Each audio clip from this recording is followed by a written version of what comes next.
When you talk about some of those things we talked about earlier, especially around the service levels and things that you've kind of put in place, what is it that you think, as an investor, business partner for you, how Flagstar lines up in those areas for you guys? Yeah, so I'll start it by saying this, that when you said the proof is in the pudding, this is a relationship that goes back with Omega, 15 years or so.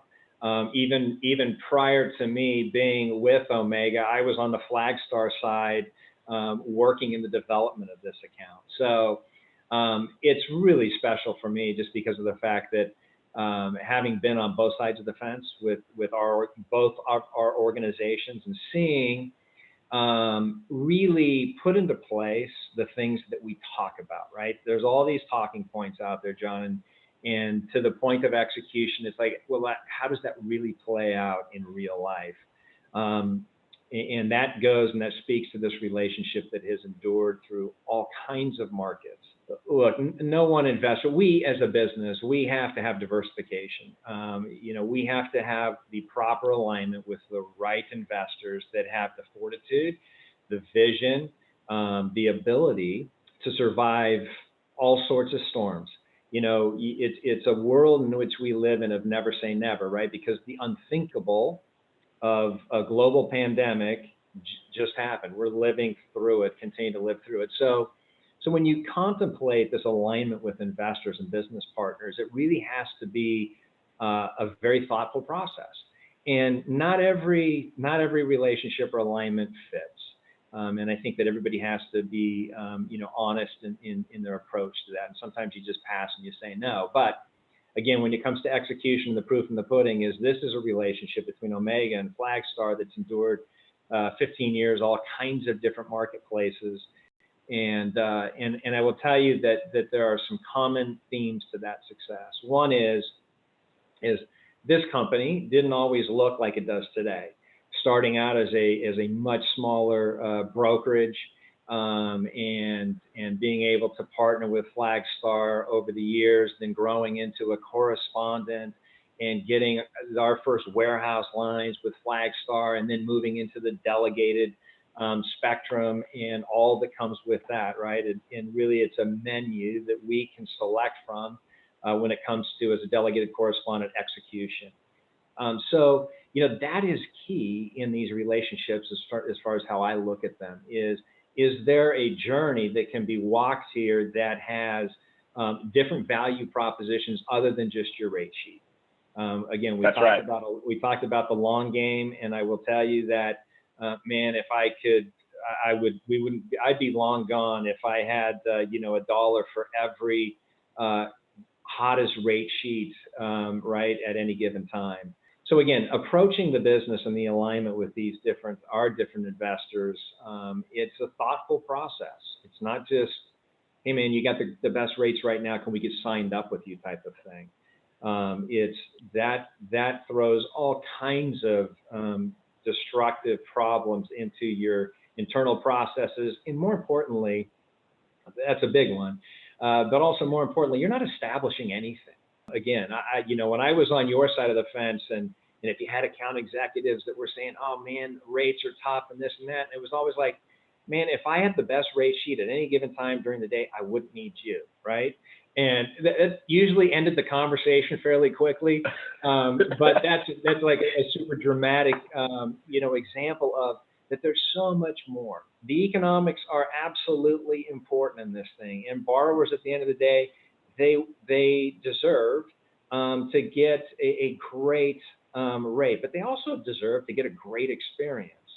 And as a business, we have to provide that. And so these alignments, they have to be proper. And again, this one between us and Flag has sustained all kinds of weather beatings over the years in different markets. And the cool part about it is there's a future to it as well. It's not all just rear view mirror stuff.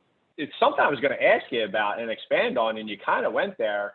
It was twofold. The first thing was, because I know we've had the ability to work with a lot of business partners, and I kind of hate using the word guidance, right? Because it's more about it's the evolution of the company and their strategy, right? So you kind of touched on it, right?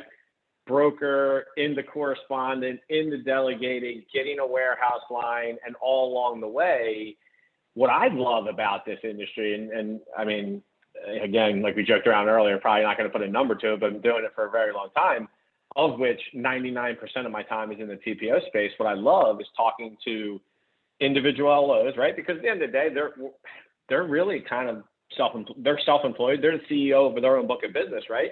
I love talking to individuals like yourself who are the CEOs of company around strategy and where does Flagstar fit, right? Like, so what are you looking to do? What's the 3-5 year plan? And I think to your point, there's a lot of good people out there and there's a lot of good companies, but sometimes companies are a flash in the pan, right? Depending on the market, they get back in the TPO, then they get out. They get in the wholesale, they get out. Okay, now we're expanding the correspondent, but the market turns. Okay, now we're just going to switch and do this. And so I love the fact that you kind of touched on that, because that's one of the questions I ask a lot of people is, how are we able to kind of fit your needs as they evolve? And certainly you guys are a perfect example of that. Yeah, it's really cool also that, I mean, the depth of, again, it's because of time, it's because of mutual investing in this relationship. But, I had some questions, and it was really more geared towards the servicing side, sub-servicing side of the business. And so, being able to have a phone conversation with a senior executive on your team, I won't name his name so that he doesn't get all these phone calls and people trying to tap him for it. But here was the great part, right? Is as you talked about that you used the word guidance.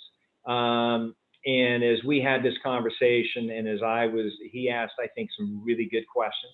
It wasn't just a response to what he thought I was asking.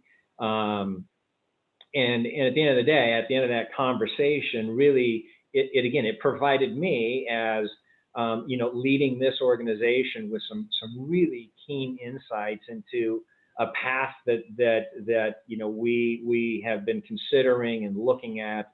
Again, that's what this business has always been about, right, John? It's relationships. It's investing in people.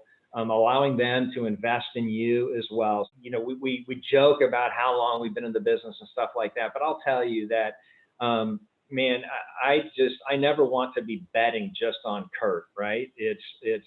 I need that team of people that I can bounce ideas off of. I love bringing people into our organization that have way different ways of thinking about the business than I do.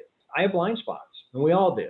And so it's been really fun to bring some of this new talent onto our team that are part of this organization, and the insights, their abilities, so sharp that it just, it makes for a really fun environment, to be coming to work with. So again, that goes back though to directionally, right? What are those things? And being able to tap you guys for this information and guidance has been super, super beneficial to me.